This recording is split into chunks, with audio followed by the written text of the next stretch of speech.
If you're the only person on your team who can actually win a listing appointment, you need to hear this. Because you don't own a business, you own a really stressful job that has your name on it. So today, let's build a presentation that your team can run without you in the room. It needs to be a proven blueprint system that you can send them off to the listing appointment and close it when it's something within their realm. If you need to handle the properties that are over 3 million or 2 million or whatever your threshold is, by all means, you go handle those appointments because those are higher revenue generating activities for you to be doing. But you need to be able to give your process to an agent on your team to go close a listing. Before I dive in, I absolutely love scaling businesses for real estate agents. If you are having a challenging time delegating out, creating systems, book a free call. My link's in the description below, and let's chat. Or just DM me on Instagram or Facebook at PK Residential. Whatever works for you, I'm here,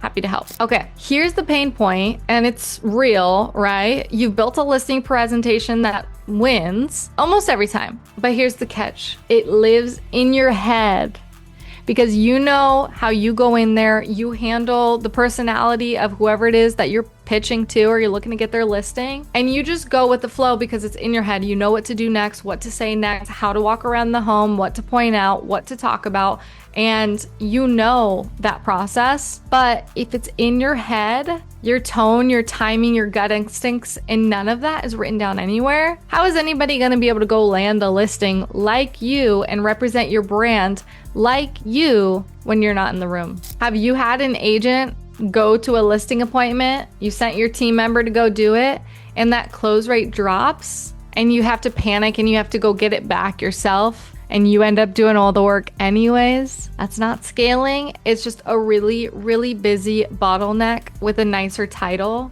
And it's so frustrating, and I've been there. I get it. So here's what you want to build. You need to get that entire system out of your head onto paper into a system that somebody can plug and play with. I had this all in my head. I thought there was no way I could figure this out of how I actually go through the process and the psychology that I experience when I'm, working with the person in front of me. What worked, what one-liners I go to, how to educate a seller on the market, on why their pricing isn't accurate or why, they need to present the property well or paint the walls a certain color. It can be done. This is a system that can be done, especially with AI and ChatGPT and Claude. You can extract everything that's in your mind and have Claude and Chat create this entire system for you so much faster than we could have ever done before. So step 1, document your process. Write it down.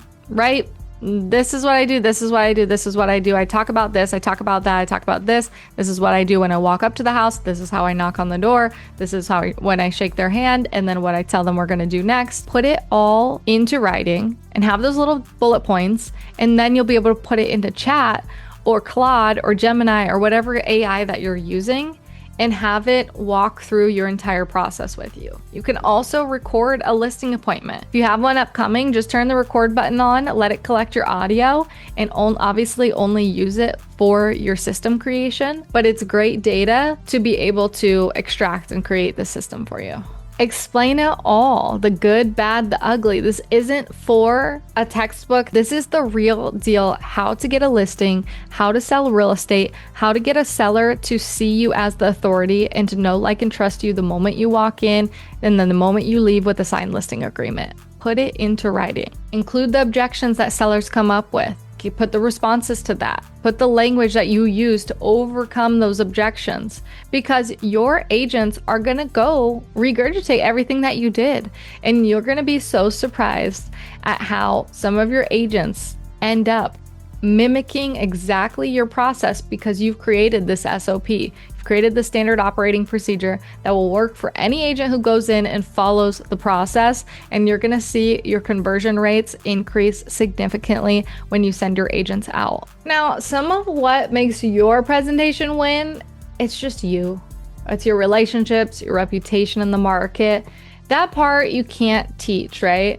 And that's fine. Strip out the personality part and focus on what is the actual process. If you do pricing strategy when you're at the appointment, if you talk about the marketing that you do, the objection handling, those pieces can transfer to any agent if you give them the right talking points and you get it in a process that they can learn, they can follow, they can practice, they can role play, and they can duplicate. So turn it all into an actual deck or a one page or a script that goes along with it, and you'll be able to teach it at one of your next meetings. Your team members should be able to open it, learn it, know what to say, know the order, the sequence of things, know what things can be, changed around. It doesn't have to be strict in the order or the process that's in the one page. It depends on the seller that's in front of you, but this is going to give them exactly what to say. It's going to take out the guesswork and the improvising and having them say the wrong thing and represent you and your brand poorly. This is the way. We all know a script sitting on paper does nothing until someone said it out loud a bunch of times, practice it, because the role play is so important. You have to role play until it's second nature for your agents. So role play the whole thing with your team at least 3 times before it ever goes live, before they ever enter the field and go to a listing. You need these sellers to convert and you need the revenue so you can continue to feed these agents deals, right? So role play with them till it's second nature, till it's a second language that they're comfortable with. And really practice with them the objection handling and the pricing conversations, because they need to learn that language or those one-liner, sentences or responses that they're going to give, because that's where every deal either is won or it's lost. So make sure that they're working through that. Make sure that you're there holding their hand in the role play and trying out different objections and different personality types to see how they react. And then when they're actually in the appointment, it'll be a cakewalk.